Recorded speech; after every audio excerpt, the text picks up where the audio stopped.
அதுதான் விஜய் இருக்காரே. Option B, Congress கையில் எடுத்த பிரம்மாஸ்திரம். கடுப்பான திமுக. காங்கிரஸ் கட்சி 2026 சட்டசபை தேர்தலுக்கான கூட்டணி விவகாரத்தில் ஆளும் திமுகவிற்கு கடும் நெருக்கடி கொடுக்கிறதோ என்ற கேள்வி எழுந்துள்ளது. கூட்டணி பேச்சுவார்த்தைகள் தொடங்கிய சில நாட்களிலேயே காங்கிரஸ் அடித்து ஆடத் தொடங்கியுள்ளது.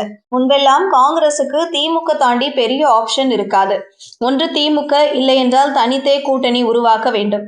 அதிமுக பாஜகவுடன் இருப்பதால் அங்கே செல்ல முடியாது. ஆனால் இப்போது நிலைமையே வேறு. இப்போது தமிழக வெற்றிக் கழகம் இருக்கிறது. இதனால் காங்கிரஸ் கட்சி திமுகவுக்கு பிரஷர் போடுகிறதோ என்று தோன்றுகிறது. இதற்கு காரணம் இல்லாமல் இல்லை. காங்கிரஸ் கட்சி கூட்டணி பேச்சுவார்த்தை தொடங்கிய சில நாட்களிலேயே அடித்து ஆடத் தொடங்கியுள்ளது.